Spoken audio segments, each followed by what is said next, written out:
A Icatu Seguros é a maior seguradora independente do Brasil, em vida, previdência e capitalização. Incentivamos milhões de pessoas a buscar proteção e a planejar um futuro ativo e seguro. Nossos produtos estão disponíveis em todo o território nacional, através de diversos parceiros comerciais e corretores credenciados. Conte com a segurança de quem administra e protege o dinheiro de muita gente. Gente que sabe que o futuro começa hoje.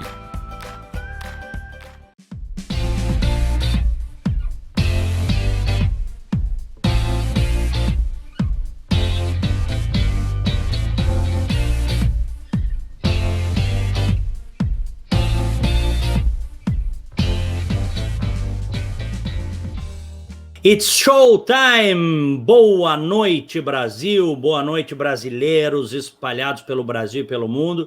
Está no ar mais uma live aqui comigo, Diego Casagrande, direto de Orlando, na Flórida. Hoje mais um dia de calor muito quente no verão do hemisfério norte. E eu quero saudar a todos, sejam todos muito bem-vindos. Nós estamos nesta live do Opinião e Crítica. Vamos ao nosso tema de hoje, enfrentando desafios com inteligência, e eu quero de imediato apresentar os convidados que aqui estão, começando pela PhD, psicóloga, especialista em inteligência emocional, doutora Alessandra Gonzaga. Boa noite, bem-vinda. Boa noite, pessoal. Um prazer estar aqui contigo, Diego. Prazer. Com você, os nossos convidados aí. Vamos lá. Prazer todo meu, todo nosso. Olha, vai ser um papo muito bacana, tenho certeza. Aqui em cima, mais acima no mapa, mais acima, lá em Montreal, no Canadá, está o Jefferson da Silveira, que é engenheiro mecânico. Jefferson, boa noite, bem-vindo. Boa noite, Diego. Boa noite a todos. É um prazer estar aqui debatendo mais uma vez, nesse calorzinho de Montreal, de 36 graus agora. Maravilha. E também lá em Porto Alegre está o Felipe Camozzato, que é uma das revelações da nova política. Ele é vereador em Porto Alegre pelo Partido Novo, é um administrador de empresas, conhece muito de mercado, de comércio internacional e está se doando aí para a vida pública. Camozzato, boa noite, bem-vindo.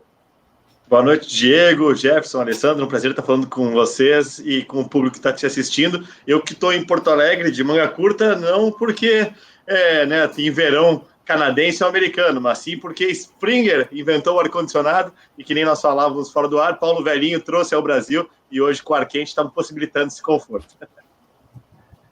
É verdade, lembraste bem, o doutor Paulo Velhinho, para quem não sabe, para quem é de outras partes aí do Brasil, ou está até fora do Brasil, o homem que trouxe efetivamente o ar-condicionado, a marca Springer, depois virou Springer Carrier e outras tantas, foi o doutor Paulo Velhinho. Eu acho que isso aí foi no final dos anos 40 e início dos anos 50. Ele viajou aqui para os Estados Unidos, ele me contou isso numa entrevista certa vez. Ele veio a Chicago, na região de Chicago, na maior cara dura e disse, ele era um jovem, e ele disse, eu quero levar o ar-condicionado para o Brasil. O cara meio que deu risada. E aí ele explicou por que ele queria levar o ar-condicionado. E, de fato, ele conseguiu a representação, montou a fábrica da Springer, a primeira fábrica da Springer no Brasil, no Rio Grande do Sul. É uma história belíssima. Dr. Paulo Velhinho, empresário veterano, sempre um prazer conversar com ele. Bom, quero aproveitar muito a doutora Alessandra Gonzaga, os conhecimentos dela, porque ela é PhD, especialista em inteligência emocional. E o nosso tema, para abrir a live de hoje, é este, tá? Enfrentando desafios com inteligência. E é um ano muito desafiador. É um ano muito difícil para todo mundo, no mundo todo. Primeiro, doutora Alessandra, o que é inteligência emocional? Tudo bom, Diego? Vamos lá. Meu tema de paixão é inteligência emocional. Eu me certifiquei aí nos Estados Unidos, quando eu estava fazendo meu mestrado em psico, junto à Universidade de Yale. E é interessante porque quem fundou esse tema, quem é mais conhecido é o Daniel Goleman, né? Uhum. Mas quem fundou mesmo, quem trouxe pela primeira vez em pesquisa científica, foi o professor Peter Salovey e o Jack Meyer. Eles eram pesquisadores de Yale na época, isso nos anos 90. Hoje, o Salovey é presidente, que eles chamam aqui no Brasil, mas é reitor, né, de Yale. E é interessante que quando ele saudou a turma de 2023 no ano passado, porque eles saudam a turma que vai se formar, né? Sem querer, ele fez uma profecia. Ele disse: vocês vão precisar de muita inteligência emocional. E a gente nunca imaginou que a gente ia ter que beber esse negócio no feijão, sabe? Se pudesse botar um floralzinho no feijão. Porque é um conjunto de habilidades mentais, como toda a inteligência. O que é uma inteligência? Se nós pegar só a inteligência, tira o emocional. Está na nossa live aí o título. Uma inteligência é uma capacidade de resolver um determinado tipo de problema. Só que num determinado contexto, numa determinada cultura. Então, quem falava em inteligência primeiro era aquele cara, o Howard Gardner. Se o pessoal já ouviu falar das teorias de inteligências múltiplas. A gente conhece mais o QI, que é a lógico-matemática, ou a linguística, que o Felipe deve ter de monte, né? Para poder se comunicar bem, né? O Jefferson, talvez mais a lógico-matemática. E o Gardner, nos anos 80, disse para nós que tinham outras inteligências. E entre as que ele falava de uma inteligência conjunta, intra e interpessoal. E aí que chega a inteligência emocional. Então, ela tem um pedaço dela que é da gente se entender os nossos sentimentos e por que a gente está bem ou mal, e se regular e controlar, que nessa pandemia a gente precisa demais controlar nossa ansiedade, nossa frustração, nosso medo de pegar Covid, do futuro, de ficar sem dinheiro. E a perspectiva interpessoal. E que daí eu preciso, quando eu estou, por exemplo, numa live com vocês, eu estou lendo vocês. A gente não é a mesma coisa que está lá na rádio, que saudade que eu tenho, né, da gente fazer lá na bancada da rádio, que tinha um outro feeling ali que aqui a gente não tem. Mas, sem dúvida, para fazer isso que a gente está fazendo aqui, a gente precisa da inteligência emocional. Então, não sei se eu ajudei a responder, mas é um conjunto de capacidades ligadas à percepção e regulação das emoções, da gente e dos outros. É isso.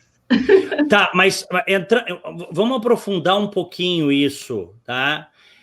Eu quero, e depois o Jefferson e o Felipe podem até perguntar e comentar sobre isso. Quando a gente fala em inteligência emocional, nós estamos falando de equilíbrio, é isso? Porque nem sempre, Alessandra, as pessoas mais brilhantes são as que vão mais longe, porque faltam algumas coisas, né? Às vezes a gente vê pessoas brilhantes, inteligentíssimas, que param no meio do caminho, elas não conseguem ascender pessoalmente, elas não conseguem ascender nas suas profissões, e são pessoas assim, com quociente de inteligência, uma rapidez de raciocínio, são pessoas que são verdadeiras enciclopédias, mas algo as travou no meio do caminho. A inteligência emocional tem a ver com isso? Acho uma ótima pergunta, tá? O Gardner, ele fala que quem é brilhante, geralmente é brilhante em alguma coisa, e não em muitas coisas. Por isso que o cara é brilhante. Uhum. Daí o cara consegue ser fantástico, ele monta um foguete, mas ele não lava uma louça, sei lá, tô chutando. Né? Então, assim, às vezes as pessoas não conseguem essa distribuição de energia de psíquica, digamos assim, para as diferentes áreas de inteligência. Mas a emocional é uma área inteira específica, Diego. Então, tu pode ser, sim, brilhante emocionalmente e não muito brilhante intelectualmente. Embora, já dizia o professor Caruso lá de, olha quem é que chegou para nossa live. Gato olha só, como é o nome? Kibe, esse aqui é o meu gato que acompanha as sessões de atendimento de coaching. Kibe, tu vai me deixar fazer a live. Deixa eu só botar o Kibe. Que maravilha. Olha aqui, ó, eu entendo perfeitamente a Alessandra, porque nós estamos com uma gatinha aqui em casa agora, viu? A Phoebe. É a pequenininha. Eu vou até pedir depois para minha filha trazer a Phoebe. Às vezes eu tô aqui, tô no computador e ela tá maiorzinha agora, é filhote, tem 10 semanas, 9, 10 semanas. Nós adotamos. Ela pula aqui para cima e daqui a pouco tá aqui. E o Kibe se coloca no meio do teclado, acaba com a minha live e me derruba. Mas eu quero fazer uma pergunta, Diego, só para não monopolizar, para fechar o raciocínio. Então, a inteligência emocional, você, ao ter mais QI, isso dizia o Caruso, ajuda a desenvolver o QE, que é o quociente emocional. Então, quando uma pessoa ela é inteligente da lógico-matemática, isso ajuda na inteligência emocional. Não é antagônico, como a gente pensa. Porque tu precisa de raciocínio para pensar sobre as tuas emoções. Mas na prática, vamos lá, na prática, para quem está nos vendo, Alessandra, como é que tu colocarias assim no dia a dia, no cotidiano, o que é ter inteligência emocional? Sabe o que é mais fácil, Diego? Quando falta. Tá cheio de pessoas surtando nos mercados, tá cheio de gente surtando com os funcionários. O que é surtar? É quando tu tem um sequestro de amígdala emocional, tu não consegue mais saber onde é que tu tá, tu perde a razão, que a gente diz, né? E uma das acusações, se o pessoal te conhece, eu já fiz os cursos comigo, vai dizer, esse cara não tem nada de inteligência emocional. Falta inteligência emocional para esse cara. Então, a pessoa inteligente emocionalmente, ela lê bem os contextos e as outras pessoas. Ela tem a tal na música em inglês, I got a feeling. Eu tive eu acho que eu não vou por aqui. Ou, eu vou por aqui. E veja, inteligência emocional não necessariamente é inteligência moral.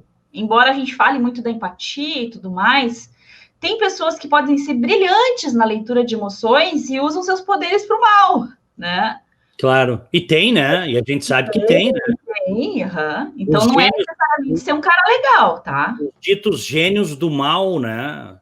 E pessoas que conseguem, muitas vezes, ao longo da história, a gente tem N exemplos de pessoas que têm uma verve, uma retórica, uma capacidade de envolver os outros. Isso. E usa isso com objetivos negativos, né? Negativos. Mas a gente que é mais puro da área vai dizer que falta um componente importantíssimo da inteligência emocional, que é a empatia. Então, um psicopata, ele não tem mesmo, né? Se ele estiver sofrendo, ele vai dizer, problema teu, você que se lasque. Esse probleminha não é meu. Então, ele não se comisera com a dor alheia, né? Não. Isso. Não, ele não consegue ter aquilo que a gente chama de neurônio espelho, talvez, quem quiser ir para a área da neurociência, que é essa capacidade de sentir o que tu sente. Eu brinco sempre, quem começa a ver aqueles filmes Jogos Mortais, comendo pipoca, que medo. Porque os caras, né, estão lá serrando o braço de alguém, o cara, eu não consigo ver, me faz mal. Claro que eu estou brincando que isso aqui é só entretenimento, mas tem algo aí da gente poder ou não se conectar com o outro. Está se falando isso nessa pandemia, né, Diego? Estamos todos um pouco anestesiados, sem querer parecer dramática, já sendo. Mas, assim, quando se tinham algumas centenas... Hoje eu estava falando com uma cliente lá de Caxias, tá? Não vou, claro, revelar a empresa aqui. Mas ela falou para nós, Caxias do Sul, falando aqui, Rio Grande do Sul, que eu sei que tem um cara internacional, deixa eu explicar. E ela disse assim, que quando eram 100 e poucos casos, as pessoas estavam muito preocupadas e muito colaborativas. E que agora que tem 1.400 casos, as pessoas simplesmente estão dando de ombros e só perguntando quando é que a vida volta. Então, eu acho que esse que é o que eu jogo para os meus colegas aqui, sabe? Existem desafios emocionais nesse mês de julho que são, em profundidade, muito maiores do que eram lá em março e abril. Pelo agravamento dessa crise, né? Pela continuidade, porque não tem uma previsão de quando vai acabar também. Bom, quero ouvir o Jefferson da Silveira. Ô, Jefferson, tu te consideras um cara com inteligência emocional? Essa eu te peguei de sopetão. Me considero. Quando eu cheguei aos 18, 19 anos, eu tinha muitos questionamentos sobre a parte não lógica da vida, né? O relacionamento com as pessoas, o relacionamento com a família. E aí eu fiz terapia durante muitos anos. Comecei com a linha humanista, depois fui para o cognitiva comportamental, e isso me fez ler o livro de inteligência emocional. E eu tive uma visão um pouco diferente. Claro que a Alessandra estudou pra caramba o assunto, e eu li um livro, né? Mas a minha visão basicamente é que o coeficiente de inteligência emocional, ele te traz a possibilidade de tu aprender a controlar os teus sentimentos. Certa vez eu participava de uma grande empresa em São Paulo, de um curso, e alguém chegou para mim e disse assim, quando tu estiver muito depressivo, para baixo, as coisas não estão dando certas, tu faz essa linha de pensamento. Quando tu estiver muito eufórico, tá tudo muito maravilhoso, tu faz essa linha de pensamento. Eu disse, mas por que quando eu estiver eufórico, eu adoro estar eufórico, eu tenho que diminuir a minha euforia, porque isso não é o teu normal, isso não é bom. A euforia e a depressão, a euforia excessiva, né? E a depressão excessiva, vamos colocar como se isso fosse os extremos, talvez a Alessandra tenha palavras melhores, são ruins para o ser humano. O ideal é o equilíbrio. Legal. O equilíbrio emocional, né? Legal. Então, eu aprendi aqui, quando eu mudei para o Canadá, nós estamos fechando 3 anos aqui, e eu li um texto no avião vindo para cá, que eu disse assim, imigrar é como morrer e nascer de novo. Isso é baita exagero. Cara, pior que para nós foi bem assim, porque um pouco diferente do Diego, a gente não estava ligado ao Brasil profissionalmente, então a gente teve que vir para cá e arranjar emprego aqui, e a gente não falava, a minha mulher falava bem inglês, eu não falava bem nenhuma das duas línguas, e não foi fácil. Muitas vezes tu entra, e depois tu começa a te julgar, e tu começa a pegar trabalhos em que tu olha assim, mas lá no Brasil fiz coisa muito mais complexa, difícil, eu sou muito mais preparado do que isso. E aí tem que vir teu consciente emocional, tua inteligência emocional te dizer, só um pouquinho, tu tá numa outra situação, a gente passa trabalho assim mesmo, isso vai mudar, isso é temporário. Acho que a minha mulher até tem mais isso do que eu, mas tu vai desenvolvendo, as mulheres normalmente têm, né? Tu vai desenvolvendo essa capacidade. Eu simplifico a explicação que a Alessandra dá ao nível mínimo possível, que é assim, se tu pensar coisa ruim, a tua vida vai ficar de que jeito? Então, se tu pensar coisa boa, o inverso é verdadeiro. Como a gente passa o tempo todo julgando as situações que nós estamos vendo, tu pode um dia abrir a porta, entrar no teu carro, ligar e não dar partida. Isso pode ser um tremendo de um problema naquele dia, ou só um aborrecimento passageiro. E o que muda? É a maneira como tu julga a situação. A inteligência emocional te ajuda a controlar esse julgamento. Para um pouquinho, tu tá exagerando, não é assim. Tá, e aí, chama o Uber, alguém vai consertar o carro. Tem gente que faz disso uma batalha. Agora eu sou um azarado, porque o meu dia começou assim, porque o carro já começou não funcionando, e aí, meu amigo, e aí que eu digo, eu aprendi muito, sabe, tem muito suicídio aqui em Montreal, e as pessoas se suicidam muito no metrô. Nossa. E elas pulam no metrô e normalmente quando a polícia vai na casa da pessoa dizer, até tem reconhecimento de cadáver, meu amigo, não sobrou nada nem para nós reconhecermos. Quando muito nós vamos fazer um teste de DNA para ter certeza. E esse tipo de coisa é interessante porque quando você olha as histórias que eles pesquisam das pessoas, tu acaba vendo que as pessoas, antes de acontecer isso, elas entraram no que eu chamo, e a doutora me perdoa, é o nome que eu dou, numa fantasia depressiva, de que tudo tá ruim. Assim como tu pode ter uma fantasia super positiva, torrar dinheiro e viver a vida maravilhosa até o teu dinheiro acabar. As duas fantasias são ruins, porque elas não são a realidade. A percepção da realidade e como tu vai usar isso para atingir o que tu quer, para mim, na minha opinião, é a inteligência emocional. Muito bem. Camozato, tu és um cara que tem inteligência emocional, eu vou te dizer que eu acho que, sim, eu já vi alguns caras do PSOL te xingando ali no plenário e olha, vou te contar, viu? Mas eu quero ouvir de ti. Te consideras um cara equilibrado e com inteligência emocional? Bom, claro que eu não sou um especialista na área, que nem a Alessandra. Aliás, eu gostei muito do tema, viu, Diego? Desde que eu assumi o mandato, eu geralmente sou convidado para bater papo sobre política, e acaba que outros assuntos que eu gosto muito, e sempre gostei de estudar, aliás, tanto a inteligência emocional quanto outros temas correlatos, assim, do psicológico, sempre me interessaram muito. Mas para aí, fica aí que depois na segunda parte nós vamos falar de política, fica aí. Não, tudo bem, podemos falar também. O que eu quero dizer é que, inclusive, estou aqui sentado aprendendo, né, com a Alessandra, e é muito bacana poder explorar uma outra área de conhecimento que é tão importante, né, especialmente no momento da pandemia, que a gente acaba dando ainda mais valor para isso. E eu sempre fui, na verdade, um estudioso do tema. Tá? Eu não tenho uma formação na área, obviamente. Minha formação é administração. Na administração, a gente acaba tendo alguma coisa relacionada à psicologia, tem cadeiras de psicologia já. Gestão de pessoas sempre tem, Felipe. Exatamente. E ainda na época de graduação, eu comecei a estudar a programação neurolinguística, gostava muito dessa parte, que não necessariamente é inteligência emocional, mas lida com alguns aspectos. E na minha pós-graduação em Georgetown, aí sim eu tive 2 cadeiras que foram mais focadas em justamente autoconhecimento, inteligência emocional, trabalhar alguma coisa de também ferramentas de mindfulness e de foco para produtividade de trabalho.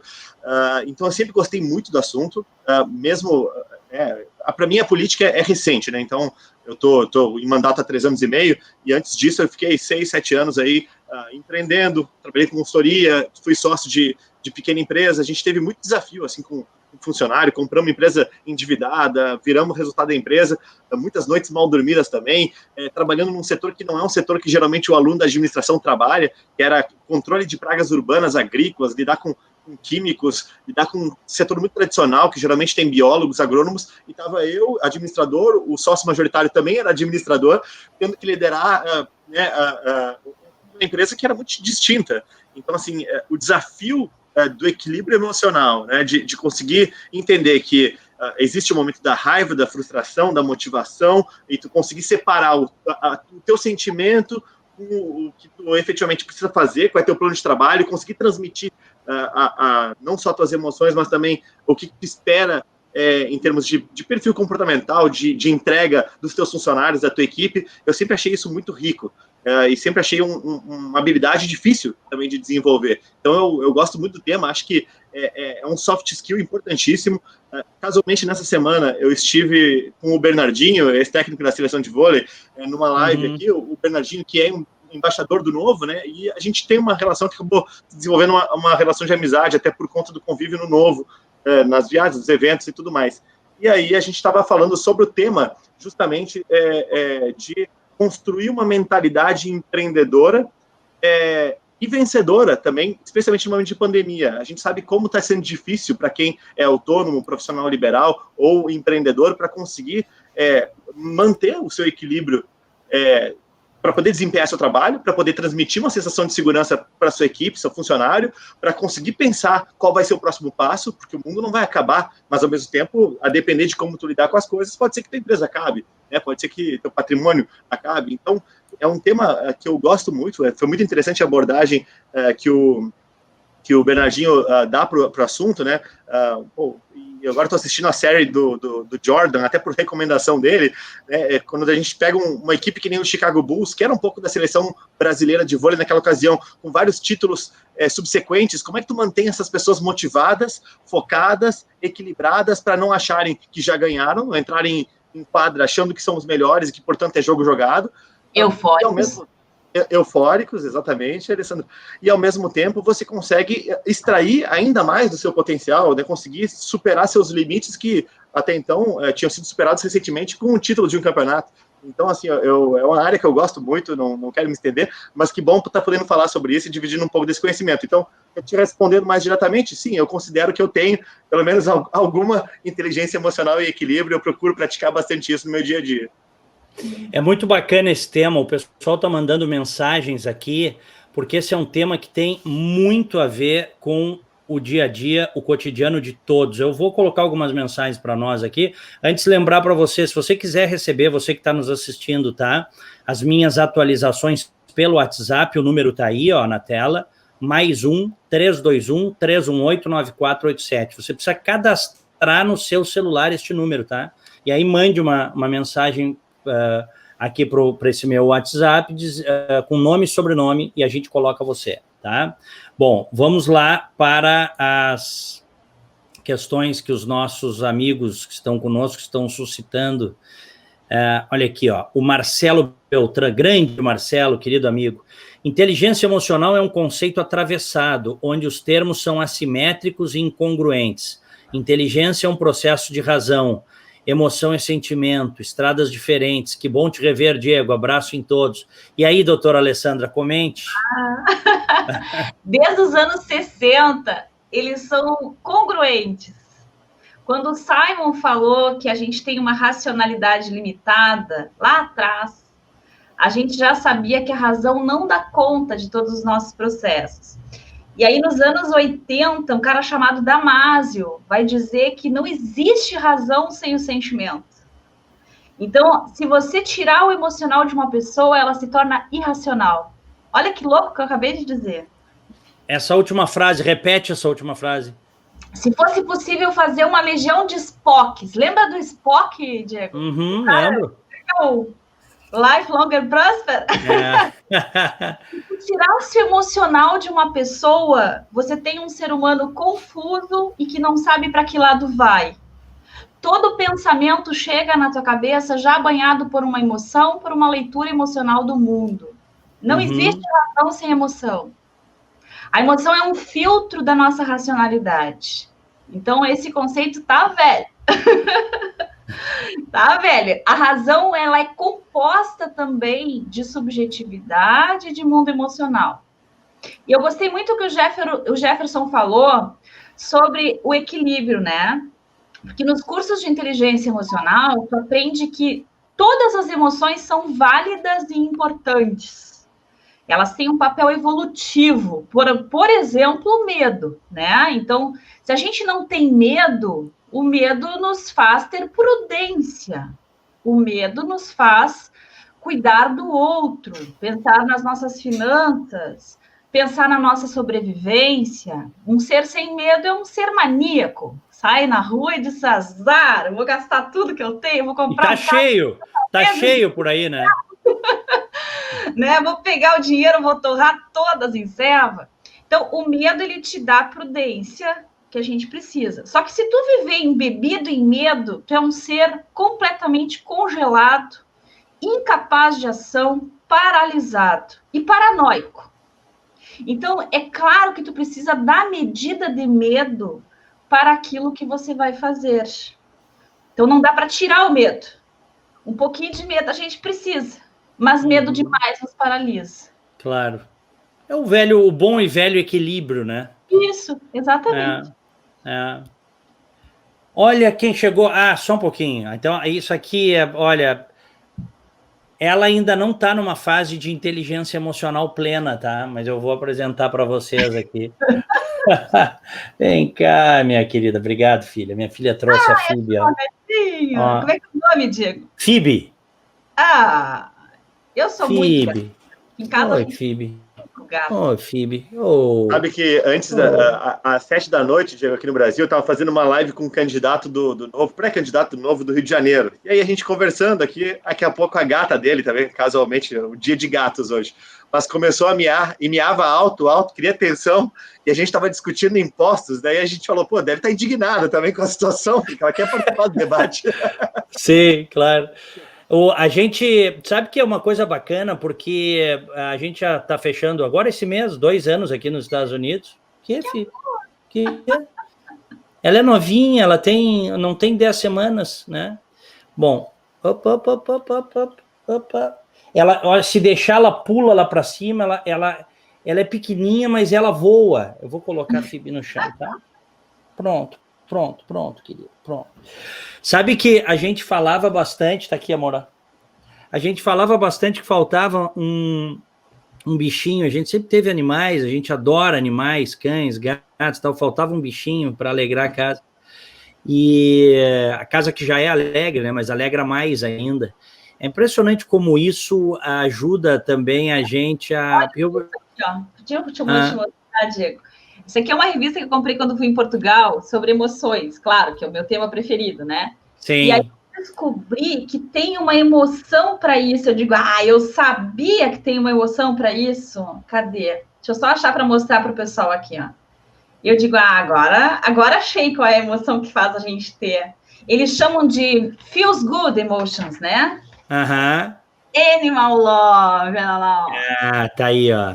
Olha o gato, ó. De fato, numa pandemia como agora, sabe que tem alguns abrigos de animais que zerou.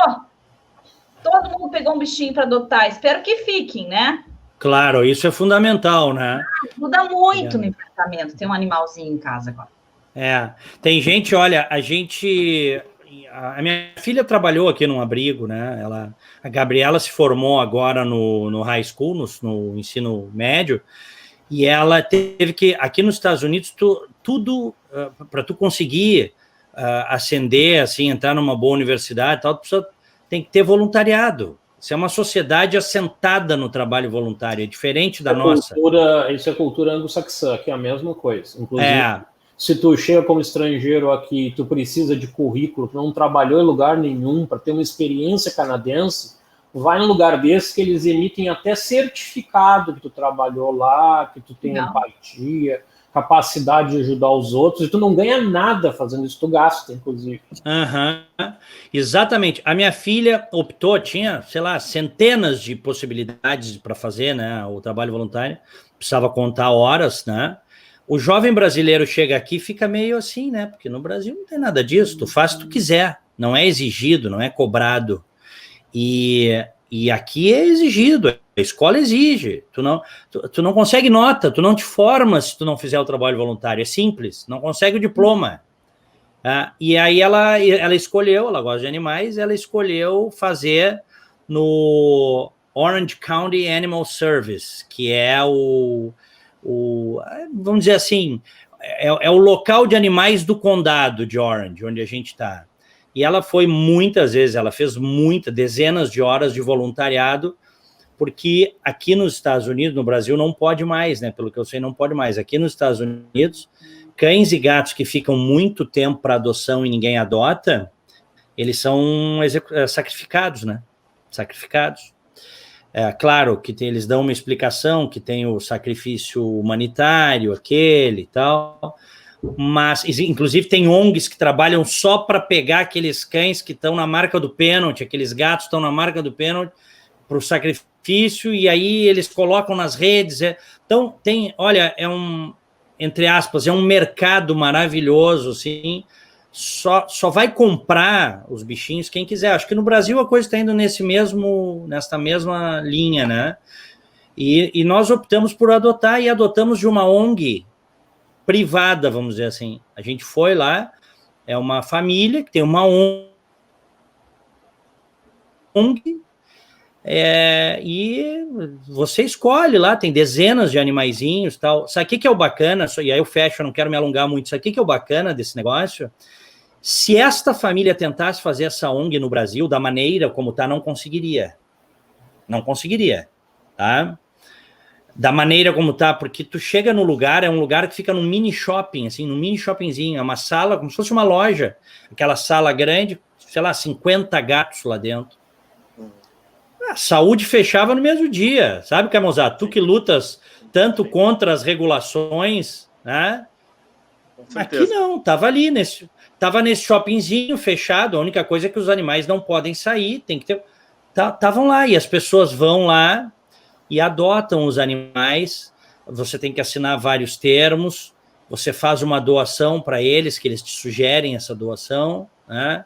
É um negócio muito bacana, eu estou dividindo isso, depois eu até vou fazer um vídeo aqui para o canal contando um pouquinho da história da FIB. Aqui também, só para fechar essa parte fofinha da nossa live. Parte fofa. A gente tem aqui os nossos 5 gatos todos adotados também. E quando morria um, substituía por 2. Agora a gente já parou a reposição, né? Chegou, né? Que eu tô com uma mais de 3 anos, já acabou. Mas só para fechar, a gente tem ONGs aqui em Porto Alegre, a dona Lenita lá, que a gente cuida, que é lá da Zona Sul de Porto Alegre, e tem muita gente mobilizada. Eu acho que a internet está também promovendo essa parte boa do ser humano. E o que eu ia dizer é que um ser humano que cuida de um animal, isso é a antecâmara para cuidar de seres humanos. E o contrário também é verdade. Maltratar um animal é um dos sinais já de psicopatia, de transtorno social. Então, uma Alessandra, pessoa que um animal pode fazer a mesma coisa com um ser humano ou pior. Eu vi um documentário há alguns anos sobre psicopatas americanos. Alguns deles tinham histórico, quando eram crianças, de maltratar animais. Isso mesmo. É um dos sintomas. Pegar o DSM-5 lá, vai estar lá. Começa na infância com maltrato de animais e depois mais adiante vai ficando mais severo até que chega a matar um ser humano. Então, tá muito próximo isso aí. Mas, Diego, muito bem. Tão verdade a questão da burocracia que aqui em Porto Alegre a gente está tentando revogar uma lei que proíbe nos shopping centers que as pessoas levem seus pets. E aí cria uma situação meio curiosa aqui, que deve ser o shopping center que deve decidir se pode ou não pode pet. Claro. Que tem shoppings em Porto Alegre que tem já lojas que são voltadas para o pet, que é para cuidados, inclusive para banho, tosa e outros cuidados. E aí começou a aparecer alguns relatos de notificações da vigilância sanitária de pessoas levando seu pet para serem cuidados dentro dos shoppings e serem notificados, então, pela vigilância para isso. Então, a gente está tentando modernizar essa legislação. Aliás, aqui não sei por que Porto Alegre seria especial para ter uma lei como essa. Aqui é o seguinte, tá? Aqui existe o chamado animal de serviço, service animal, que se um psicólogo ou um psiquiatra der a autorização, diz que a pessoa, por exemplo, se usa muito para pessoas que têm depressão, por exemplo, ou são pessoas com problemas de sociabilidade, problemas sérios, tá? O profissional dá esse laudo, o cachorro, o gato, ele pode entrar em qualquer estabelecimento, aí não precisa, pode entrar. Pode entrar. Óbvio que existem alguns critérios. O animal tem que estar limpo, o animal, né, não pode, mas ele pode entrar. E é muito interessante porque e agora, recentemente, acho que foi no ano passado, o Trump aprovou sancionou uma lei federal aqui, tornando crime federal maus tratos aos animais, viu? Crime federal. Isso foi um negócio que, inclusive, os dois partidos, democrata e republicano, se uniram em torno disso e o Trump sancionou. Maltratar animais é um crime federal. É uma coisa séria maltratar animais. Inclusive o bife que a gente... vereador, isso tu tem que conseguir para nós aqui, hein? Eu ia perguntar, isso não teve um pouco de relação na esteira dos eventos daquele seriado da Netflix, dos tigres? Porque eu sei que isso... isso até... Eu assisti a série dos tigres, sim. E isso, que aliás recomendo, né? Tiger King, eu acho que né? Tiger King, a série aqui. Tiger King. No Brasil é Rei dos Tigres, né? Vale a pena assistir. É tipo um reality, é uma série documental, né? E um documentário. Mas isso é anterior, viu, Camozato? Há décadas, instituições de proteção aos animais pedem para que a legislação seja federal, há décadas. E está ligado com isso que a Alessandra diz, quer dizer, uma pessoa que faz um mal para um animal e uma pessoa que não se comisera com a dor de um animal, esta pessoa vai agir igual a um ser humano. Tem isso. Os estudos mostram. Significa, Diego, que ela não está bem, porque no mínimo ela não está bem. E, no máximo, ela está pronta para ser perversa com o ser humano. Então, assim, o cuidado com o animal nos ajuda a ver vários outros sintomas de problema desse indivíduo aí, que está fazendo esse maltrato. E tem uma coisa que olha aí, ó, a Cristina, tem uma gata e uma cachorra, são as minhas, eu acho que ela quis dizer vidas, né? Durante a pandemia. Olha que interessante, né? Muita gente conseguiu abreviar esses momentos difíceis de isolamento, e não só no Brasil, no mundo todo, porque tem animais de estimação. Ou não é, Alessandra? Ou não é isso? É muito verdadeiro. É o melhor da nossa humanidade. Quem já teve bichinho, quem já até viu seu bichinho falecer, sabe do que eu tô falando. É que nem perder alguém da família, né?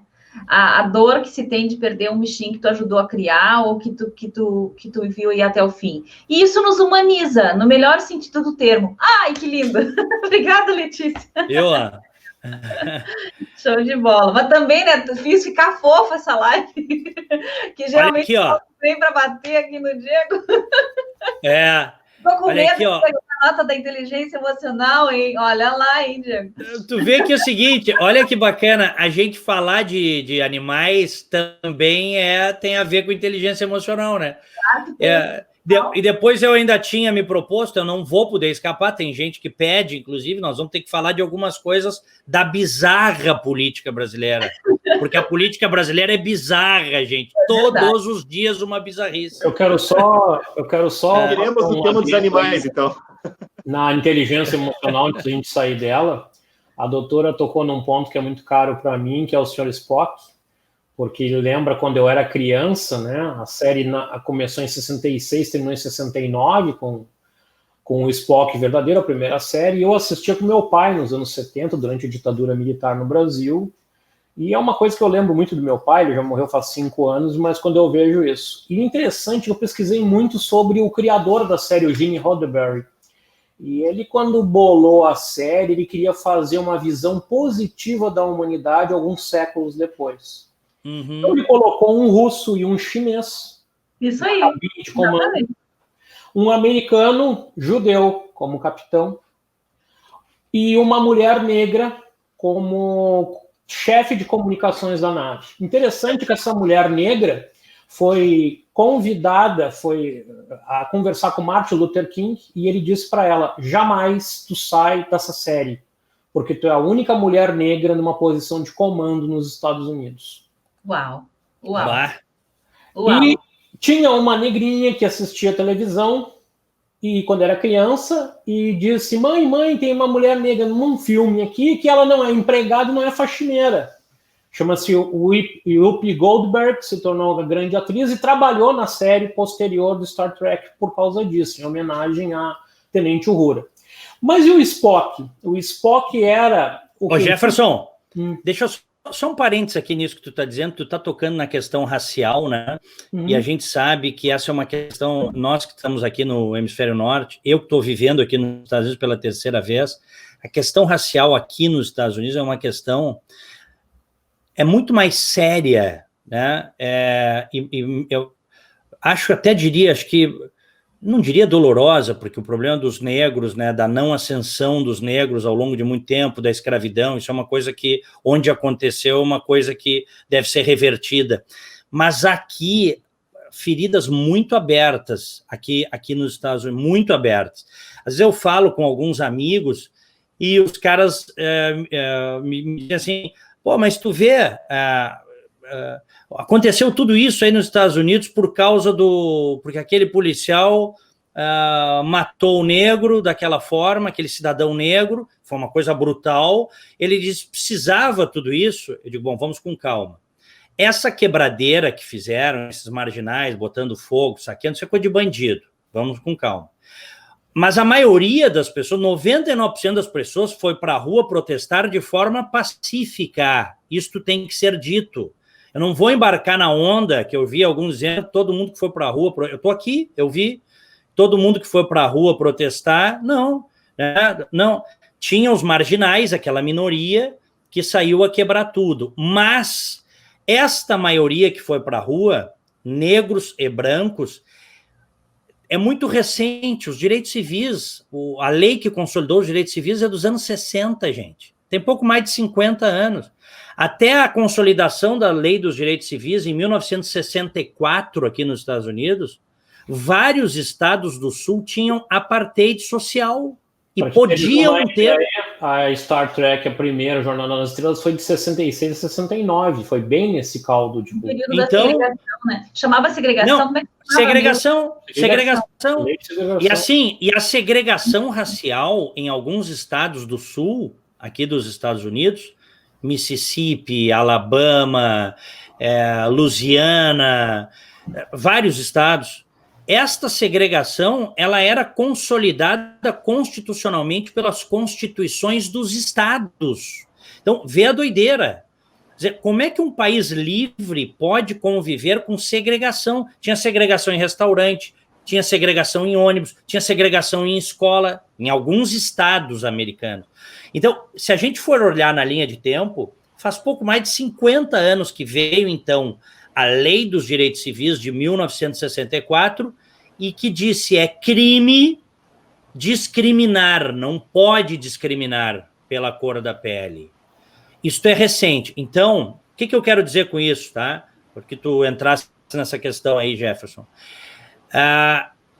O americano, o inglês, quando veio para cá, ao contrário do português, quando foi para o Brasil, o inglês não miscigenou. Ele não cruzou com o índio e não cruzou com o negro.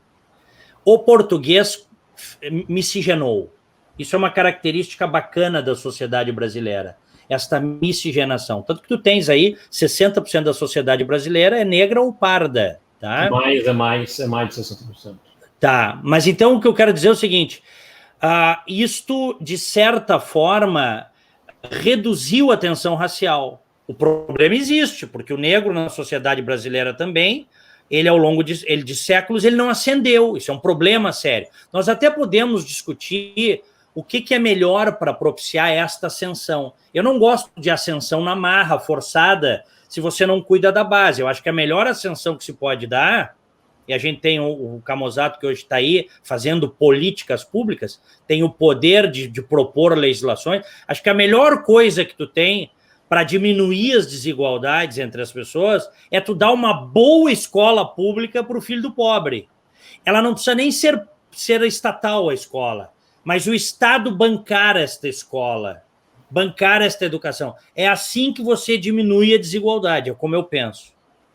Sei que eu me aprofundei um pouco nesse tema, mas isso também é um tema apaixonante, eu acho, porque a sociedade vai evoluindo, a sociedade vai tendo prosperidade, e a gente quer que um número maior de seres humanos possam também usufruir disso, né? Usufruir dessa prosperidade.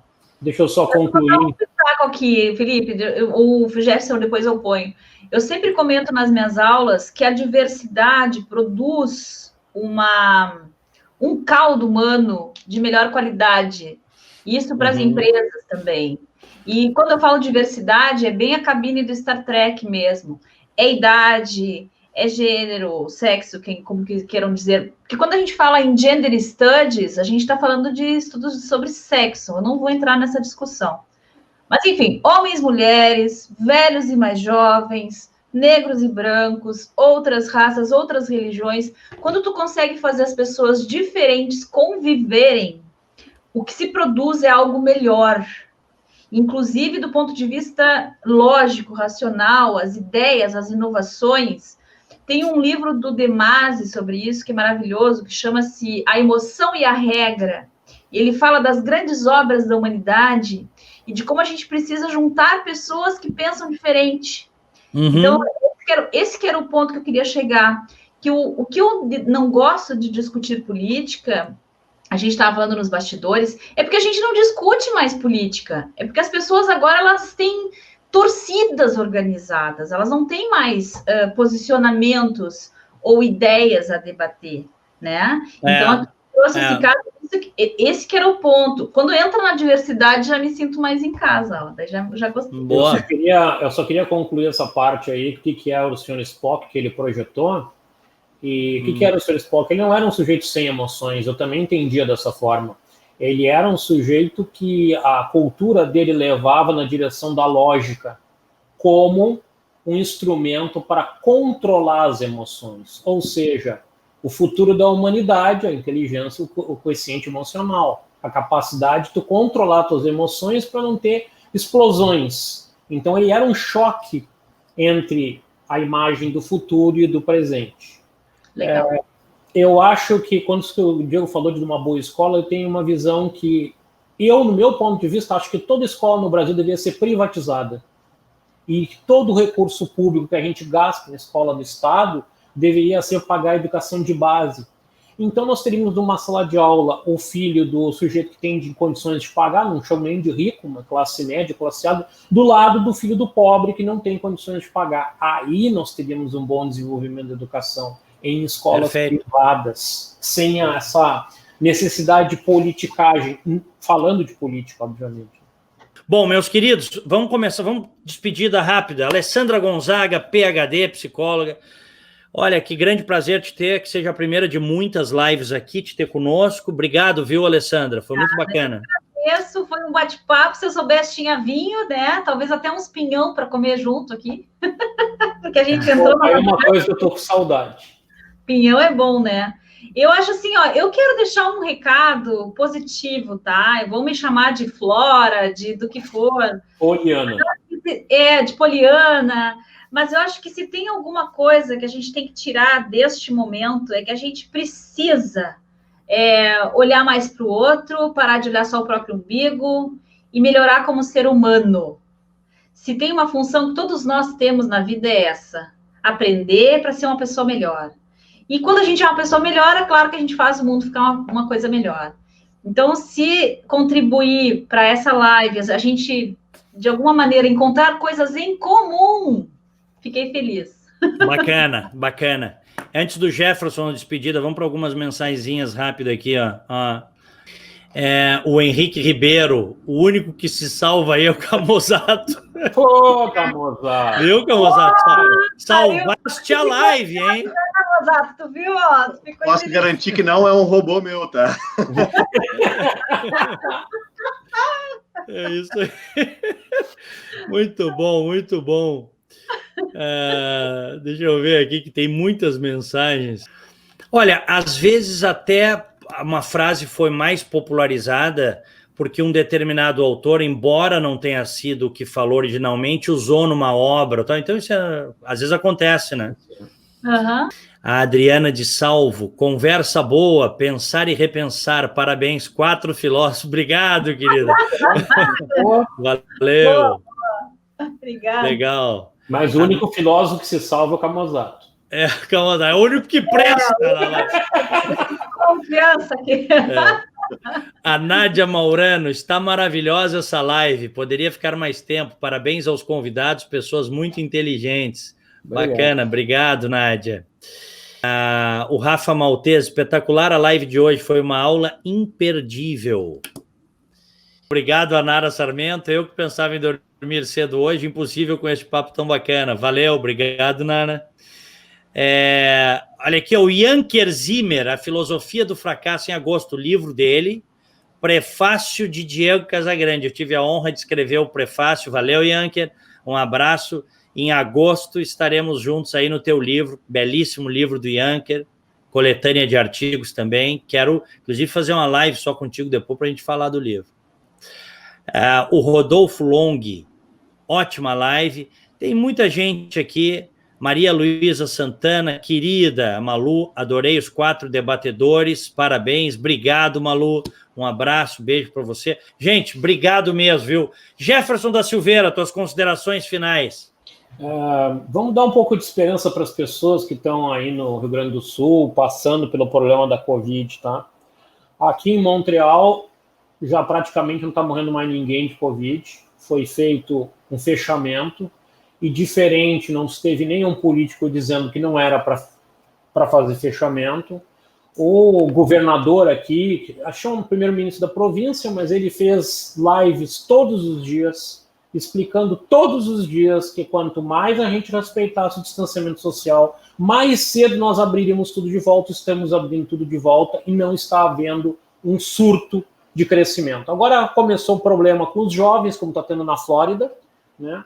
De festas e baladas e o uso de máscaras no metrô. Mas o que eu quero dar um pitaco de esperança, já teve coisa muito pior que a Covid em 1919, que foi a gripe espanhola. Se vocês acham que está difícil agora, deem uma estudadinha no Google na gripe espanhola e vocês vão ver que o mundo não só passou por isso, morreu muito mais gente está morrendo agora, e saiu disso muito melhor e houve um período de crescimento econômico tremendo depois disso. Então, há esperança, por mais que você ache que está desesperançado. E como eu falei no início da live, cuidado com a fantasia positiva e principalmente nesse momento, com a fantasia pessimista. O mundo não acabou, não é o fim do mundo, né? Nós vamos passar por essa. Tem países que já estão saindo, o Brasil vai sair também.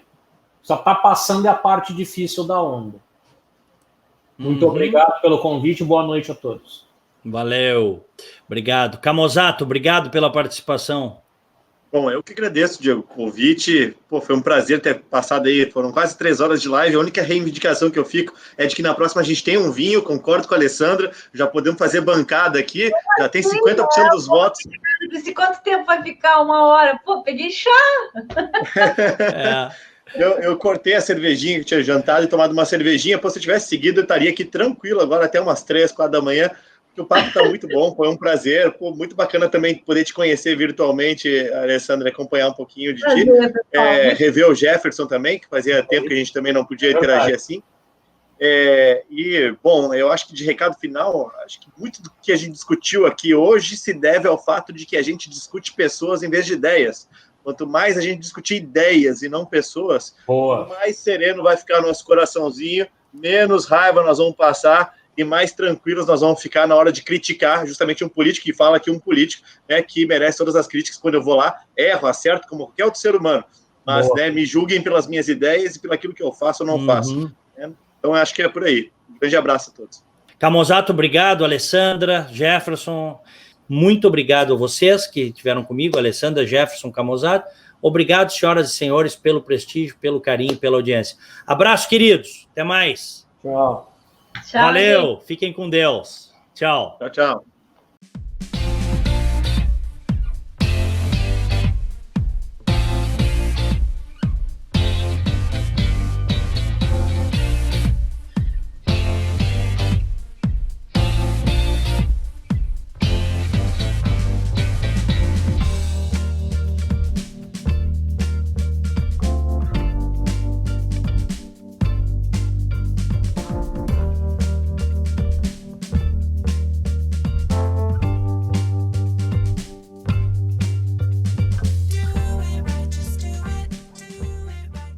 A Icatu Seguros é a maior seguradora independente do Brasil, em vida, previdência e capitalização. Incentivamos milhões de pessoas a buscar proteção e a planejar um futuro ativo e seguro. Nossos produtos estão disponíveis em todo o território nacional através de diversos parceiros comerciais e corretores credenciados. Conte com a segurança de quem administra e protege o dinheiro de muita gente. Gente que sabe que o futuro começa hoje.